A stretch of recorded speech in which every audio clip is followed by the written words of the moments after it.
इसी क्लास में मैं आपको मेथड्स बता रहा था जिसमें डायरेक्ट और इनडायरेक्ट मेथड की मैंने चर्चा की थी। ठीक है, डायरेक्ट में मैंने आपको बता दिया था, इनडायरेक्ट में मैंने बाई क्रॉस सेक्शन आपको कंप्लीट कर दिया था, दूसरा बाई स्क्वायर आपको कंप्लीट कर दिया था और तीसरा जो था बाई टैक्योमीटर। ठीक है, यहाँ पे मैंने आपको छोड़ा था। ठीक है, अब मैं आपको बताता हूँ, मैंने कहा था उस दिन भी कि ये प्राय पहाड़ी इलाकों में जहाँ क्षैतिज दूरी को नापना या ऊर्ध्वाधर बिंदु पे स्थित बिंदु तक पहुँचना हमारे लिए मुश्किल होता है, तो वहाँ पे एक करने का प्रयास करते हैं। ठीक है, इसके लिए करते क्या, ये हमारी एक लेवल मशीन होती है सिंपल सी। इस लेवल मशीन में विशेषता क्या होती है कि यहाँ पे आपका ऑब्जेक्टिव लेंस भी होता है। ठीक है, ये ऑब्जेक्टिव लेंस हो गया आपके पास, ये आपके पास आई पीस हो गया, यहाँ डायफ्राम होता है और बीच में यहाँ पे ऊर्ध्वाधर कोण जानने के लिए आपकी सर्किल भी बनी होती है, ऊर्ध्वाधर चक्री होती है। ठीक है, जिसकी सहायता से आप इस क्षेत्र का कंटूरिंग करने का प्रयास करते हैं। अब ये करते कैसे हैं, तो ये मैं बताऊँ आपको कि यहाँ पे आपको ना तो क्षैतिज दूरी निकालनी है ना ऊर्ध्वाधर दूरी निकालनी है। ठीक है, अब इसके लिए मान लीजिए आपका ये कोई ऑब्जेक्ट है। ठीक है, आप यहाँ पे कंटूरिंग करने गए हैं, आपने अपने लेवल मशीन को केंद्रित किया से, ठीक है, लेवलिंग किया, संतुलन किया, इलिमिनेशन ऑफ पैरेलक्स करने के बाद आपकी एक लाइन ऑफ साइट निकल जाती है। ठीक है, ये आपका सेंटर होता है और ये ऑब्जेक्ट लेंस का, ये मान लीजिए आपकी क्षैतिज दूरी दी है जो आप किन्हीं कारणों से माप नहीं पा रहे हैं। यहाँ पे कोई बिंदु है जिसकी ऊंचाई इस ग्राउंड तल से आपको निकालते हुए इस पे उस सम्मानित तल को आपको करना है। ठीक है, अब आप करते हैं क्या है, अब अपने दूरबीन को रोटेट कराते हुए अपनी लाइन ऑफ साइट को उस बिंदु तक साइट करने का प्रयास करते हैं। तो चूंकि क्रॉस हेयर में आपके पास 3 रेखाएं होती हैं, ठीक है, मिडिल से आप अपने लक्ष्य को बाधित करते हैं, तो यहाँ पे ऊपर वाले को हम टॉप क्रॉस हेयर बोलते हैं। ठीक है, और नीचे वाले को हम बॉटम क्रॉस हेयर बोलते हैं, बॉटम क्रॉस हेयर ये हम बोलते हैं। ठीक है, तो यहाँ पे अब एक पाठ्यांक आपके स्टाफ पे यहाँ भी मिलेगा और यहाँ भी आपके पास पाठ्यांक मिलेगा। ठीक है, अगर आपने गज को ऐसे खड़ा किया हुआ है, ठीक है, तो ये पाठ्यांक अगर आपके पास 1.5 आ रहा है तो निश्चित तौर पे अगर 0.5 का भी ये अंतराल हो, ठीक है, ये 0.5 का भी अंतराल हो, तो निश्चित तौर पे ये आपके पास क्या हो जाएगा, 1.60 हो जाएगा। मिडिल वाला आपको 1.55 पे काट रहा होगा। ठीक है, यहाँ पे फार्मूले का प्रयोग करते हैं और यहाँ पे जो लेंस लगाते हैं आप क्रोमेटिक लेंस लगाते हैं। ठीक है, इस लेंस की विशेषता आपके पास होती है, ये क्रोमेटिक लेंस है जो आपको आईपीस के पास लगा होता है। इसकी विशेषता ये होती है कि फार्मूले में आपका जो फार्मूला आता है वो आता है D=K1S cos square theta plus K2 cos theta. ठीक है, ये K1 और K1 जो है आपका, ये आपका मल्टीप्लाइंग कांस्टेंट है। ठीक है, यानी कि ये नियतांक है सब, और K2 आपका एडिटिव यानी कि संयोज गुणांक है, ये आपका एडिटिव कांस्टेंट है। ठीक है, इस लेंस की वजह से जब आप क्रोमेटिक लेंस लगाते हैं तो K2 का मान आपका 0 हो जाता है और K1 का मान आपका 100 हो जाता है। ठीक है, तो आपका फार्मूला सिमट जाता है 100S cos स्क्वायर थीटा पे। ठीक है, ये आपके पास सिमट के आ जाता है। अब आपको लग रहा होगा यस क्या है, तो यस जो है ये टॉप क्रॉस हेयर और बॉटम के क्रॉस हेयर का अंतर है। ठीक है, तो यहाँ से ये अंतर क्या हो रहा है, 1 का हो रहा है। ठीक है, तो ये आपका 100 हो गया, यस आपका 1 आ गया। और अगर ये एंगल ये लाइन ऑफ साइट थी और ये आपकी दूसरी लाइन ऑफ साइट है। ठीक है, अगर ये आपके पास 30 डिग्री है तो ये cos स्क्वायर 30 डिग्री हो जाएगा। ठीक है, और यहाँ से D की वैल्यू आपके पास आ जाएगी, यानी कि अब ये आपका यहाँ से यहाँ तक आपके पास आ गया वैल्यू आपका 100 cos स्क्वायर 30। ठीक है, अब आपको V निकालना है। ठीक है, ये जो V होगा आपका, ये जो आपका मिडिल क्रॉस है इससे, और ये जो आपकी लाइन ऑफ साइट पहले निकाली थी ये आपका V1 हो गया और इसके नीचे को आप V2 मान लीजिए, और ये कंप्लीट आपकी ऊंचाई आपके पास v हो जाएगी, ठीक है। तो सबसे पहले आप v1 को निकालेंगे, तो v1 के लिए आपके पास फार्मूला हो जाएगा d tan थीटा, क्लियर है। अब आपके पास d की वैल्यू आपके पास है 100 cos स्क्वायर 30, ठीक है, इंटू tan 30, ठीक है। और ये कुछ आपके पास वैल्यू आ जाएगा कैलकुलेट करके, मान लीजिए आ गया आपके पास 1.5 मीटर है। अब आपको यहाँ से ये ऊंचाई आपने अगर RL पे आपने लाइन ऑफ साइट किया होगा तो वहाँ से मिल जाएगा, या फीते की सहायता से फीते को गिरा के ये V2 आप ले लेंगे, तो टोटल दूरी v = v1 + v2 हो जाएगी। अगर ये आपके पास 1.25 है तो आपके पास 1.5 + 1.25 तो ये 2.75 मीटर, यानी कि यहाँ से ये बिंदु आपका 2.75 मीटर पे है, ठीक है। अब यहाँ पे एचआई आप निकाल चुके होंगे, उस एचआई में से ये स्टाफ का पाठ्यांक हो गया। अब इस स्टाफ के पाठ्यांक को आप घटा देते हैं तो सीधे सीधे यहाँ पे आप अपने उस उच्चता के बिंदु को प्राप्त कर लेंगे कि नहीं कर लेंगे। मान लीजिए अगर ये 100 था, ठीक है, अब ये पाठ्यांक 101.25 आया है 100, तो ये आपके पास एचआई क्या होगी 101.25 हो गई। हाँ, अब 101.25 में से आपके पास वैल्यू आई है 2.75, ये जो वैल्यू आई है, हाँ, इसको आप घटा दीजिए 0 12 7 5, हाँ, ठीक है, ये 100 हो गया। हाँ, ये आपके पास क्या हो गया 98। तो इस पे आपने ना तो क्षैतिज दूरी नापा ना ऊर्ध्वाधर दूरी नापा, और आपने 98.5 मीटर की उच्चता के बिंदु को आपने स्थापित कर दिया। ऐसे ही आप उस पहाड़ी क्षेत्र में विभिन्न बिंदुओं को आप प्राप्त कर लेंगे, और प्राप्त करने के बाद समान उच्चता या समान नीचता के बिंदुओं को मिलाते हुए आप अपने समुच्च मैप का को बना लेंगे। अब इसके बाद से आपके पास ये थे मेथड्स, ठीक है। इसमें आपको तुलनात्मक अध्ययन करना होता है, तो तुलनात्मक अध्ययन करने के लिए कुछ पॉइंट्स हैं जिन पॉइंट्स को आपको रिमेंबर करना होगा। सबसे पहले आपके सामने आता है, ठीक है, कि आप कहाँ यूज़ करने का प्रयास करते हैं, यानी कि क्षेत्र कैसा है, ठीक है। तो जो हमारा डायरेक्ट मेथड है वो छोटे क्षेत्र के लिए और समतल ग्राउंड के लिए ज़्यादा उचित होता है। जो हमारा इनडायरेक्ट मेथड है ये छोटा क्षेत्र हो बड़ा क्षेत्र हो, ठीक है, ये असमतल हो समतल हो, ठीक है, हिली हो, वो कहीं भी यूज कर सकते हैं, ठीक है। जो डायरेक्ट मेथड है ये परिश्रम वाला होता है, ठीक है। इसमें विभिन्न उच्चताओं के बिंदुओं को हमको क्षेत्र में स्थापित करना पड़ता है उनके पाठ्यांक के गज पाठ्यांक की सहायता से। जबकि इनडायरेक्ट मेथड में क्या होता है, हम वहाँ पे जाते हैं, स्पॉट बनाते हैं, उस स्पॉट पे अपने स्टाफ को रखते हैं, पाठ्यांक पढ़ते हैं और एचआई में से उस पाठ्यांक को घटा देते हैं, ठीक है। जो हमारा डायरेक्ट मेथड है ये समय लेने वाला है, ठीक है, और जो भी चीज़ समय लेगी वो निश्चित है कि वो काफ़ी परिशुद्धता के करीब आपको पहुंचाएगी। जो चीज़ आपका समय कम लेगी वो आपको परिशुद्धता के करीब उतना नहीं पहुंचा पाएगी, ठीक है।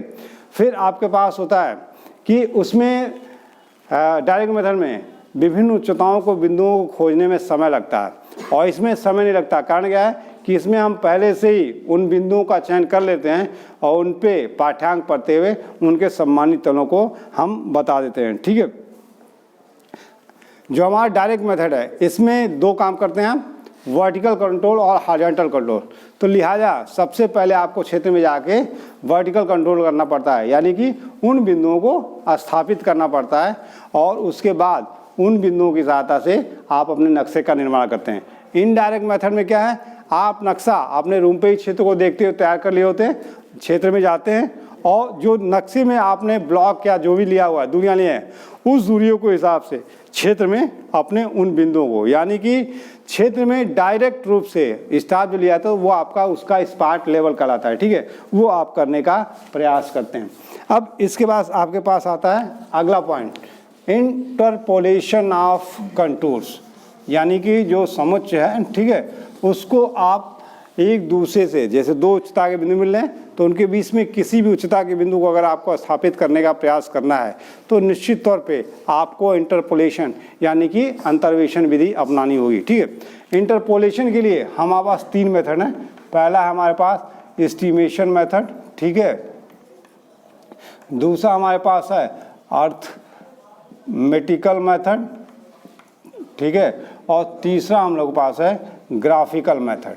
यानी कि ये 3 मेथड्स हैं जिनकी सहायता से हम दो बिंदुओं के बीच के में अन्य किसी बिंदु को स्थापित करने का प्रयास करते हैं। जब हम इंटरपोलेशन करने जाते हैं, हम चर्चा करना है आपके पास इंटरपोलेशन यानी कि अंतर्वेशन की, ठीक है। तो अंतर्वेशन क्या है? जैसे आपके पास दो बिंदु हैं, एक 99 की उच्चता का 100, और इसके बीच आपको 99.1 से आपको 99 के, ये तो कंफर्म है कि इसको मिलने चाहिए, इससे कम या अधिक के भी आपके सामने मिल सकते हैं। तो किसी निश्चित दूरी पे, ठीक है, किसी निश्चित उच्चता के बिंदु को स्थापित करने का प्रयास आपका इंटरपोलेशन यानी कि अंतर्वेशन कहलाता है। और इसके साथ कंडीशन लगी हुई है, शर्त लगी हुई है कि जब हम इस तरह से इंटरपोलेट करने जाते हैं तो पूरे क्षेत्र को एक समान ढाल लिए हुए मान लेते हैं, और इस शर्त के बाद हम अपने आगे कार्य को प्रोसीड करते हैं, ठीक है। अब यहाँ पे सबसे पहले एस्टिमेशन मेथड, ठीक है, ये आपका काफ़ी जल्दी हो जाता है, ठीक है, इससे रिजल्ट भी परसू जाता है। शर्त आपकी लागू होती है कि क्षेत्र को आपने एक समान ढालू लिए हुए मान लिया है, भले ही समतल ग्राउंड थी, कहीं कहीं आपका थोड़ा ढाल लिया, लेकिन उससे आपको कोई फर्क, रिजल्ट भी कोई फर्क नहीं आता है। आप करते क्या है, इसमें कैसे करते हैं? तो इसमें पहले से दो बिंदु आपको प्राप्त होते हैं, इन बिंदुओं के सम्मानित तल एवं जिस बिंदु को स्थापित करना है उसके सम्मानित तलों के अंतर से, ठीक है, हम इस बिंदु के सम्मानित तल को प्राप्त करते हैं। यानी कि दो बिंदुओं के सम्मानित हमको ऑलरेडी मिले हुए हैं, ठीक है। अब इनके संदर्भ में हम ये इस बिंदु का कितना सम्मानित तल होगा ये जानने का प्रयास करते हैं, ठीक है। इसके लिए आपके पास सिंपल सा रूल हो जाता है, ठीक है, कि अगर ये आपका 99 है तो 100 इससे ऊपर ही होगा, ये आपका एक त्रिभुज बनता है। आप कुछ दूरी पे, मान लीजिए ये आपको 5 मीटर का ब्लॉक दिया गया है और आपसे कहा जा रहा है कि 3 मीटर, 99 से 3 मीटर के अंतराल पे जो बिंदु है उसकी उच्चता इनके संदर्भ में क्या होगी ये जानना है। तो ये आप यहाँ से इसको प्रोजेक्ट कर देते हैं तो ये आपके पास x हो जाता है, इसको फाइंड आउट करना है। तो आप दो समरूप त्रिभुज मिल गए, एक आपके पास ये हो गया और ये एक आपके पास, ये दूरी पहले से आपको प्रीडिटरमाइंड पहले से मालूम है, हाँ, ठीक है। तो अगर आप 36 दूरी बाई, हाँ, अंतर क्या हो रहा है, एक का हो रहा है, हाँ, ऊर्ध्वाधर 1 बराबर ये आपकी 36 दूरी 3 मीटर पे आपको जाना है, आपके पास ये x हो गया, तो x बराबर क्या होगा 3/5 यानी कि 0.6, हाँ, ठीक है। तो ये 0.6, हाँ, आपका ये हो गया, मान लीजिए हमने इसको निकाला है तो 99, इसका मतलब कि इसकी 99 से ऊपर जा रहा है तो 99.6 हो जाएगा।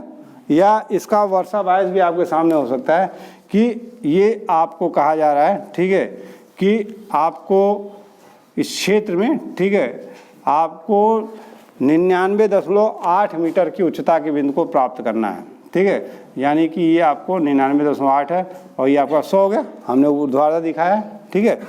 तो यहाँ से ये अंतर कितना हो रहा है 0.8 का, है, तो आपके पास ये x हो गया, है, तो आपके पास क्या हो जाएगा 5 डिवाइडेड बाई 100 बराबर x डिवाइडेड बाई 0.8, ये 1 है, 100 नहीं होगा, अंतर 1 है, हाँ। तो आपके पास x बराबर क्या होएगा 5 गुणे 0.8 डिवाइडेड बाई 1 यानी कि 4, यानी कि यहाँ से 4 मीटर की दूरी पे एक निशान लगा देंगे और आप वहाँ पे लिख देंगे 99.9 उच्चता का बिंदु आपके सामने ये हमारा कहलाता है आपका एस्टिमेशन मेथड यानी कि प्राक्कलन मेथड, ठीक है। दूसरा आपके पास है अर्थमेटिकल मेथड, ये जो मैंने आपको कहा, तो ये अर्थमेटिकल मेथड क्या है, अर्थमेटिकल मेथड, ठीक है, ये आपका पूर्ण रूप से कैलकुलेशन वाला है। आपके पास दो बिंदु, मान लीजिए आपका A और B दो बिंदु हैं, ठीक है। एक की उच्चता आपके पास 35 है और दूसरे की उच्चता आपको मान लीजिए 55 है, ठीक है। इनके बीच की क्षैतिज दूरी आपको अगर 30 मीटर दिया गया है, ठीक है, और कंटूर इंटरवल आपका 1 मीटर का रखा गया और आपसे कहा जा रहा है कि आप 37, 40, ठीक है, और 42 मीटर की उच्चता के बिंदु को प्राप्त कीजिए, ठीक है। तो सबसे पहले आपको क्षेत्र की ढाल निकालनी होगी, क्षेत्र की ढाल बराबर आपके पास होता है, ठीक है, वर्टिकल डिस्टेंस बटे हॉरिजॉन्टल डिस्टेंस, हाँ, ठीक है, यानी कि ऊर्ध्वाधर दूरी बाई आपका क्षैतिज दूरी। यहाँ पे ऊर्ध्वाधर दूरी आपको कंटिन्यूटल 1 मीटर का दिया जा रहा है, यानी कि 35, 36, 37, 38 ऐसे करके मिला होगा, ठीक है। तो आपके पास और क्षैतिज दूरी क्या हो जा रही है आपके पास 30 मीटर, तो ये आपके पास हो गया 1/30, ठीक है। अब आपको 37 मीटर उच्चता वाले बिंदु का ए से तलांतर, ठीक है, क्या होगा, तो ये आपके पास क्या हो जाएगा, ये आपके पास 37 हो गया और ये आपके पास 35 है, तो ये तलांतर आपके पास 2 मीटर हो गया, ठीक है। अब 37 मीटर उच्चता वाले बिंदु की ए से दूरी या 35 मीटर वाले, हाँ, तल से दूरी, तो ये आपके पास हो जाएगा 2 गुणे 1/, क्षेत्र की ढाल, ठीक है, और यहाँ पे आपके पास आएगा 2 गुणे ये 1/30, हाँ, तो ये आपके पास क्या हो जाएगा 2 गुणे 30, हाँ, यानी कि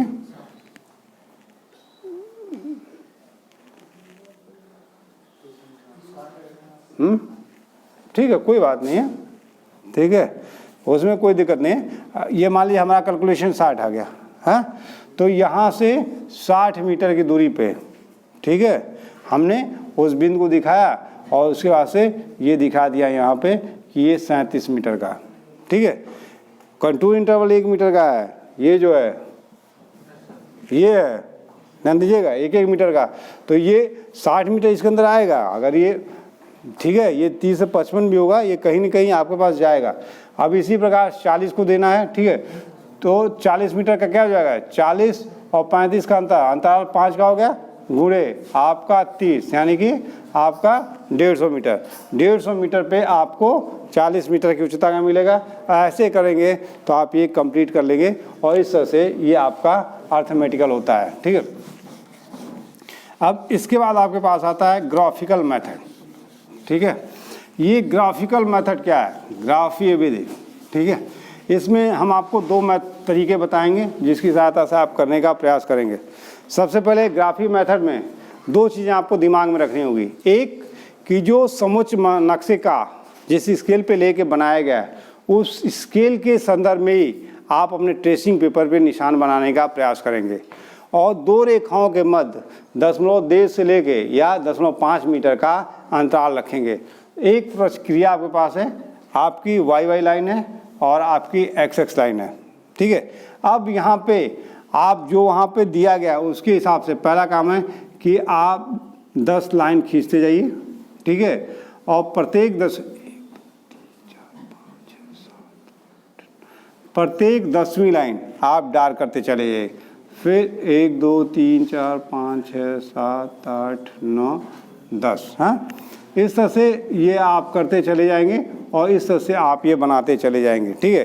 तो यहाँ पे अगर आपने 0.5 का अंतराल लिया हुआ है तो ये क्या हो रहा है, ये पूरे 5 मीटर को बता रहा है, हाँ, ठीक है। और अगर आपने 2 को लिया है तो वो 2 मीटर को बताएगा। 10 और 10 दूनी 20, अगर 0.2 लिया है तो 2 मीटर बता रहा है।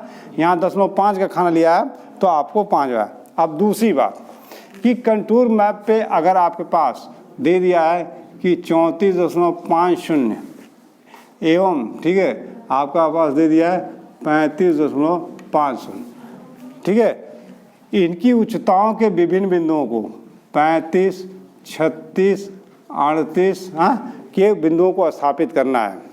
तो आपने ये बना लिया है तो निश्चित तौर पे अगर ये सबसे पहला काम करेंगे, ये 34.5 को पूर्णांक में बदलेंगे, मिनिमम पूर्णांक में 34 हो जाएगा। ये 55.5 को अधिकतम पूर्णांक में बदलेंगे तो ये आपके पास 56 हो जाएगा, हाँ। तो ये आपका 34 हो गया और ये मान लीजिए आपके पास ये 56 हो गया, हाँ, ठीक है। अब आपके पास निश्चित तौर पे ये 34.5 का होगा, ठीक है, ये 35 होगा, 35.5, हाँ 36, 36.5, 37, 37.5, ऐसे करते करते 34 और 5 39 का ये होगा, 39 5 44 का ये होगा, और 44 5 49 का ये होगा, और 49 और 5 54 का ये होगा। तो इसके ऊपर फिर आपको ये आपका 56 हो जाएगा। हाँ, अब आपने इन लाइनों को आगे प्रोजेक्ट किया हुआ है, ठीक है। अब आपको 35 पे लेना है, हाँ, तो 35 की रेखा ये होगी, ठीक है। फिर आपके 36 की रेखा ये होगी, 38 की रेखा आपकी ये होगी, हाँ। अब आपको करना क्या है कि आप क्षेत्र में लेके जाएंगे, वो मैप पे अपने इस ट्रेसिंग पेपर को रखेंगे और प्रयास करेंगे कि 34.5 वाला जो नक्शे पे है उस पे ये 34.5 आ जाए, ठीक है। 34.5 है, तो ये 34.5 नक्शे के 34.5 इसी स्केल समान रखा गया है, हाँ। जो आपने किया है तो 34.5 पे चला जाएगा, और फिर आपको 55.5, हाँ, तो यहाँ पे 55.5 आपके पास ये होगा, हाँ। ये भी कहीं इधर गया होगा, कहीं इधर कहीं होगा आसपास में। तो आप क्या करेंगे कि 34.5 को इस पे रखेंगे और 55.5 को इस रेखा पर लाएंगे। इस रेखा पे आप अपने मैप को यहाँ 34.5 पकड़ लेंगे और फिर तब तक इसको रोटेट कराएंगे जब तक कि ये, हाँ, आप पे 34.5 पे नहीं आता है। जब 34.5 पे आता है तो ये 55.5 पे, तो 34.5 और 55.5 का, ये 55.5 का है मान लीजिए, ठीक है, और ये आपका 34.5 है, हो गया। अब इधर से आप ये सभी गए ही हैं, देखा है। अब आप क्या करते हैं कि इधर से आते हैं और ये 35 का निशान लगा लेते हैं, फिर आप 36 का, 37 का, 38 का, 39 का, ये इधर से आ रही हैं लाइनें सभी, इसको आप यहाँ पर इंडिकेट कर लेते हैं। इसके बाद पिन की सहायता से आप अपने जो नक्शा है, ओरिजिनल नक्शा, उस नक्शे पे निशान लगाते हैं, इसको वहाँ से हटा लेते हैं और फिर इन बिंदुओं को, हाँ, उस पर 34.5, 35, 36, 38 जिन भी उच्चताओं के बिंदुओं को आपको खोजना है उनको आप लिख देते हैं, ठीक है। अब क्या होगा, इसको अगर आप इस पर रोटेट करते रहेंगे तो क्या होगा, इसी पे आगे पीछे होके ये विभिन्न उच्चता के बिंदु मिल जाएंगे। ये कोई नहीं 34.5 यहाँ मिला है तो और कहीं नहीं मिलेगा, हाँ, ये और भी कहीं मिल सकता है। कहाँ तक मिलेगा, ये लाइन जहाँ तक जा रही है, ये कहीं भी आप इसको 34.5 डिनोट कर सकते हैं। इसी प्रकार से आप जो 35 का है, 36 का है, 38 का है, या मान लीजिए 52 का है, तो 52 का एक इस रेखा पे चला गया, अब ये मिला, तो यहाँ पे इस रेखा पे जितने भी बिंदु होंगे वो सब 52 के ही होंगे। इस तरह से आप इसको करने का प्रयास करते हैं, ठीक है। अब इसके बाद से आपका है दूसरा जो प्रक्रिया है वो कैसे करते हैं। यहाँ पे दूसरे प्रक्रिया के लिए आपको, ठीक है, सिंपल सा ये भी आपके सामने। सबसे पहले आप एक वाई लाइन खींचते हैं, ठीक है। आपको जो RL दिए गए हैं, मान लीजिए आपको दिया है 40.20, ठीक है, और फिर आपको दे दिया गया है 60.40, ठीक है। और आपसे कहा जा रहा है कि इसमें आप 41, ठीक है, 43 और 58 मीटर के उच्चता के बिंदुओं को आपको उस नक्शे के ऊपर दिखाना है। तो सबसे पहले क्या करेंगे, इसको मिनिमम पूर्णांक बनाएंगे, ये आपका 40 हो जाएगा मिनिमम पूर्णांक, हाँ। इसको मैक्सिमम पूर्णांक में बदलेंगे, ठीक है, तो ये आप मान लीजिए 61 हो गया, हाँ, कोई दिक्कत नहीं है। अब आप इस पे क्या करेंगे, इस ऊर्ध्वाधर रेखा पे सबसे पहले 40 और 0.2 के अंतराल पे, चूँकि 0.2 का मिल रहा है, हाँ, दोनों जगह 1.4 है, 1.2 है, ठीक है, तो 0.2 के अंतराल पे आप ऐसे खाना खींचते चले जाएंगे।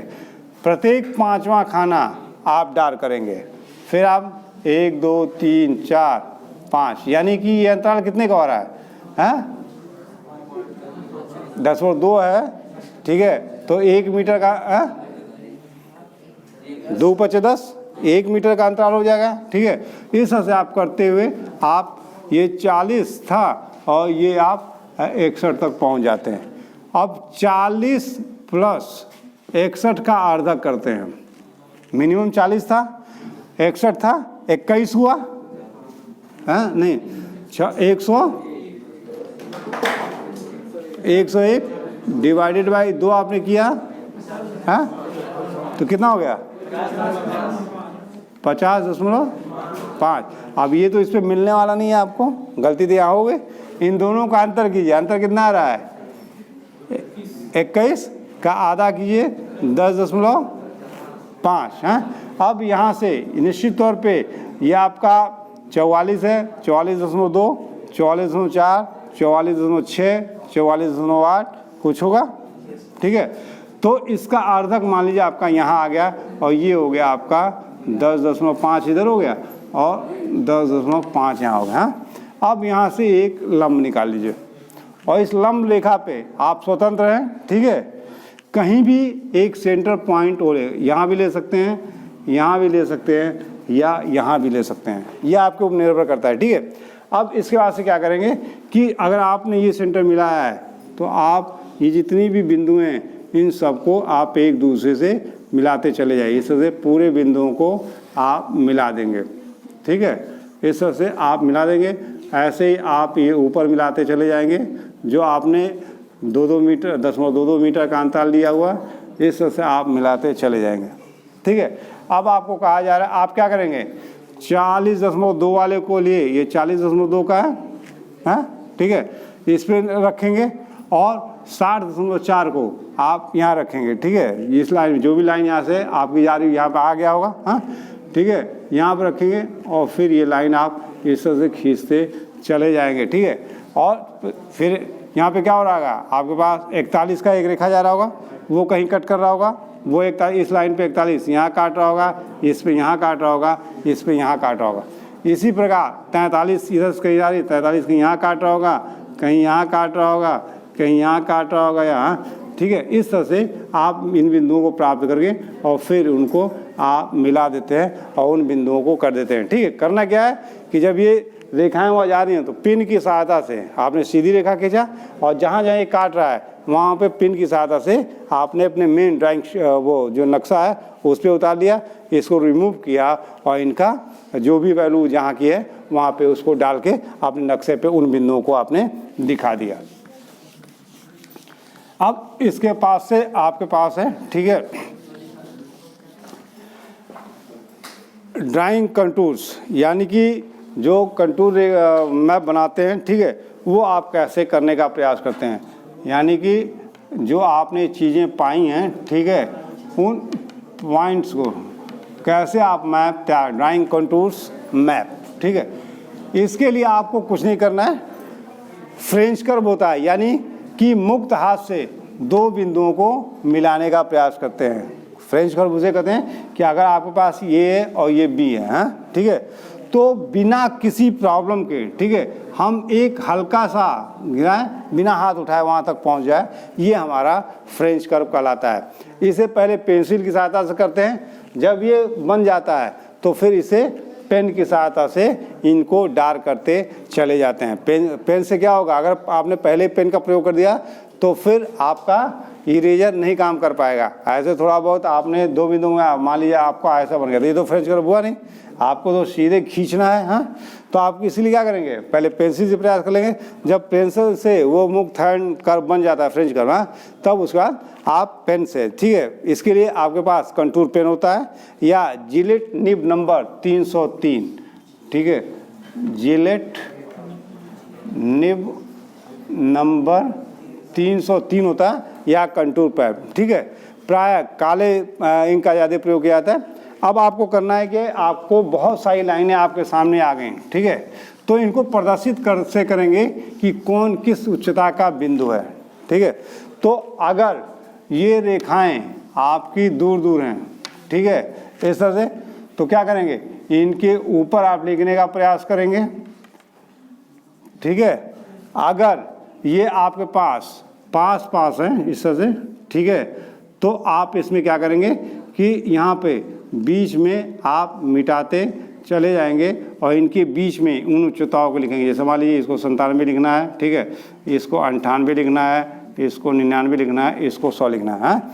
एक तीसरी कंडीशन कि अगर ये काफ़ी पास हैं, ठीक है, और इनके बीच में भी लिखना मुश्किल हो रहा है, हाँ, तो प्रत्येक 5वीं लाइन पे आप उस उच्चता को, जैसे मान लीजिए 4 लाइनें हैं, ये आपकी 5वीं लाइन, ठीक है। तो प्रत्येक 5वीं लाइन पे ये 100, तो ये इस 5 नीचे जिस तरह का वहाँ होगा उससे मान लीजिए अगर 1 का इंटरवल है तो 95 5 इस तरह से आप दिखाने का प्रयास करेंगे, ठीक है। अब इसके पास आपके पास आता है, ठीक है, कि uses of contour maps, last point आपके पास है, ठीक है, यूजेज ऑफ कंटूर मैप्स, यानी कि कहाँ कहाँ आप प्रयोग कर सकते हैं, ठीक है। तो सबसे पहले अलाइनमेंट, ठीक है, यानी कि संरेखण करने में कर सकते हैं। दूसरा, ठीक है, आप इंटरविजिबिलिटी, यानी कि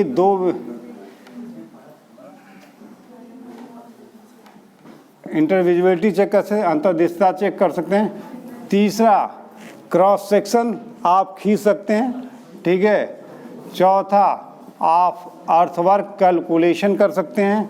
पांचवा, आप रिजर्वायर की, ठीक है, रिजर्वायर की आप जो वॉल्यूम होगा यानी कि क्षमता होगा कि कितना उसके अंदर पानी आप कर सकते हैं, ये भी इस कंटूर मैप को देख के आप बता सकते हैं, ठीक है।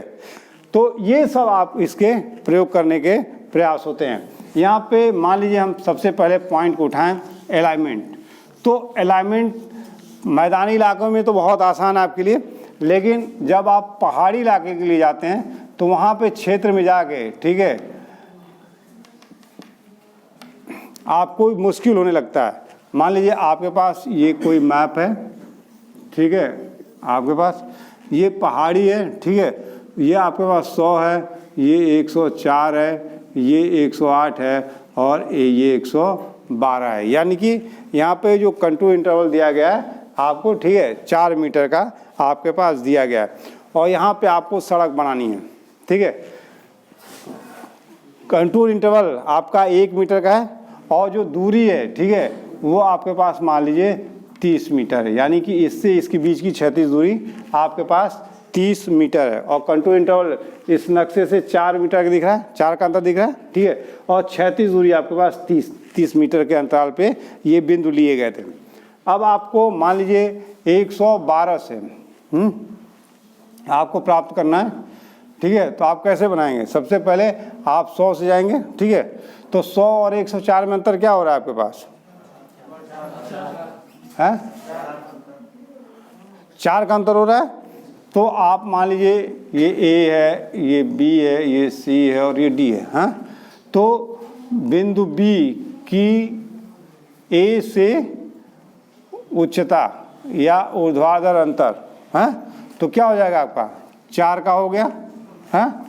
B की दूरी, हाँ, A से, हाँ, तो इसके लिए क्या फॉर्मूला? 4 गुणे 1/, क्षेत्र का ढाल, हाँ। क्षेत्र का ढाल आपका क्या है? 1/30 का है, हाँ, हाँ। 30 मीटर आप लंबा चल रहे हैं और 1 मीटर ऊपर या नीचे जा रहे हैं, ठीक है। तो यहाँ पे क्षेत्र की ढाल आपके पास आ गई। अब इसको 4 गुणे 1/30 करेंगे, हाँ। तो ये आपके पास क्या हो जाएगा? 4 गुणे 30 अर्थात 120, हाँ। आप यहाँ पे खड़े हो जाएंगे और किसी भी दिशा में आप चाप लगाना चाहिए। यहाँ भी चाप लगा सकते हैं, यहाँ भी, जहाँ लगा दिए, ठीक है।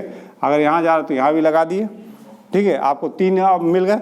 अब यहाँ पे हम चलने का अगर प्रयास करें तो फिर सेम चीज़ आने वाला 120 मीटर, फिर इस पे लगा लिए, फिर इस पे लगा लिए और फिर इन सबको आपस में मिला के हमारी संरेखण हमारे सामने आ जाती है। इस तरह से कर लेते हैं। दूसरा है हम लोग के पास है, ठीक है, इंटरविजिबिलिटी, अंतर्दृष्टता। क्या 2 बिंदु एक दूसरे से अंतर्दृश्य हैं या नहीं है? तो इसके लिए ये आपके कंटूर मैप्स होंगे, ठीक है। इन कंटूर मैप्स में आपको विभिन्न उच्चताओं के बिंदु दिए गए होंगे। मान लीजिए A है, B है, C, D, E, F, G, हाँ। ये मान लीजिए आपके पास है 94, ठीक है। ये आपके पास है 98, ये आपके पास है 95, ठीक है। ये आपके पास है मान लीजिए 100, ठीक है। ये आपके पास है 102, ये फिर आपके पास आ गया 95, ये आपके पास 96 है। ये आपके पास बिंदु ए बी सी डी है। हम आपसे कह रहे हैं कि क्या आपके ए एंड सी यानी कि 94 और 95, 94 मान लीजिए अगर ऊपर जाते हैं, अगर ये 94 के बिंदु है तो अगर आप इससे देखने का प्रयास करेंगे 95 को, हाँ सीधी रेखा में, तो क्या होगा, वो नहीं दिखेगा क्योंकि इसके बीच में 98 वाला आपका ऊपर चला गया है। हाँ? तो ए एंड सी आपस में इंटरविजिबल नहीं है। लेकिन अगर हम कहें कि क्या आपके जो बिंदु हैं, ठीक है, आपके ई और एफ, हाँ, आपस में विजिबल हैं, तो अगर आप 95 देखने का प्रयास करें 102 को, या 102 से आप 95 को देखने का प्रयास करेंगे तो ये आपस में दिखेंगे, ठीक है। तो जब ये दिखेंगे तो ये एक दूसरे से इंटरविजिबल हैं, यानी कि अंतर्दृष्टा हैं, ये एक दूसरे पे देख सकते हैं, ठीक है। अब अगला आपके पास है बाय क्रॉस सेक्शन, यानी कि ज़मीन की स्थिति कैसी है, हाँ, ज़मीन की स्थिति जाने के लिए। तो ये मान लीजिए आपके पास ये है, ठीक है, ये आपके पास कोई स्ट्रक्चर है, ये मान लीजिए आपके पास है 94, ठीक है, ये आपके पास 96, ये आपके पास 98, ये 100, ठीक है, फिर ये 96, फिर ये आपके पास 94, फिर ये आपके पास 100, फिर आपके पास 102 और 104। इसको ध्यान न दीजिएगा, ठीक है, यहाँ पे मैंने 2-2 का अंतर लिखा है, 2-2-2-2 का अंतर चल रहा है, यहाँ थोड़ा अंतर बढ़ गया है, हैं, ठीक है, वो अंतर नहीं होने वाला है। कन्फ्यूजन ही मैं ख़त्म करूँ पहले, ये 96 और ये 98, हाँ, बाकी सब तो आपके चल रहे हैं, हाँ भाई, यहाँ 2-2 का अंतर 94, 96, 98, 98, 100, हाँ, ठीक है। अब आपको इस ज़मीन के विषय में जानना है। अगर ये क्रॉस सेक्शन आपने लिया था, ठीक है, तो इस सी डी को अगर ए बी मान लें, ठीक है, मिनिमम अब इन लाइनों को इस पे आप प्रोजेक्ट कर दें, ठीक है, यानी कि एलिवेशन के रूप में आप इनको उतार लें यहाँ पे इन लाइनों को, ठीक है, और ऊर्ध्वाधर स्केल मानते हुए, ठीक है, अगर ये 94 है तो 96, अगर एक खाना बराबर 1 मीटर भी एक स्केल मानते हैं तो ये आपको 96 हो जाएगा, ठीक है, ये 98 है, ये आपके पास 98 हो जाएगा, ये आपके पास 100 हो जाएगा। फिर आपके पास 96 की बात रही तो 96 के सामने चला जाएगा, 94 आपका यहाँ आ जाएगा, ठीक है, 94 के बाद फिर 96 आपका यहाँ आ जा रहा है, फिर आपके पास 98 आपका यहाँ आ जा रहा है, 100 आपका यहाँ आ जा रहा है, ठीक है, 102 यहाँ जाएगा और 104 अगर वो है तो वहाँ जाएगा, ठीक है। अब आप इन बिंदुओं को एक दूसरे से मिलाएंगे, ठीक है, इससे तो इस क्षेत्र के विषय में आपको जानकारी मिल जाएगी, ठीक है। तो कंटूर मैप की सहायता से आप इस चीज़ को भी प्राप्त कर लेंगे, ठीक है, क्लियर। अब इसके बाद से अगला जो आपके पास है, ठीक है, कि आप किसी जगह रोड बना रहे हैं, कितनी मिट्टी का कटाव करना है, भराव करना है, या आपके पास कोई जलाशय है, ठीक है, उस जलाशय में का फिगर मिला हुआ है, तो आप बैठे बैठे आप कैसे बता पाएंगे कि इस जलाशय की कितनी मात्रा आपके पास होगी। तो इसके लिए हम लोग के पास 3 फार्मूले दिए हैं, ठीक है, ट्रेपेजॉइडल फार्मूला,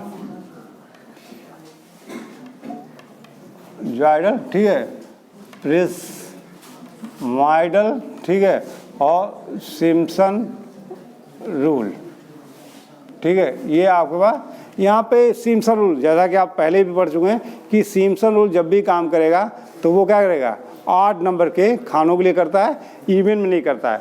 हमारी ये जो 2 फार्मूले हैं ये आपके ऑड इवन सबके लिए काम करेंगे। तो यहाँ पे अगर ट्रेपेजॉइडल फार्मूले से हमको आयतन निकालना है तो ये V इक्वल टू D, ठीक है, A1 plus AN/2 plus A2 plus A3 plus and so on AN-1 से आप कर लेंगे, ठीक है। प्रिस्मॉइडल फार्मूला आपके पास क्या होता है, D/3, हाँ, ठीक है, A1 प्लस 4AM, ठीक है, प्लस 2 आपका N है, और इस तरह से आप निकालने का प्रयास करते हैं। इस तरह से आप अपने काम को कंप्लीट कर लेते हैं। यहीं रोक दीजिए।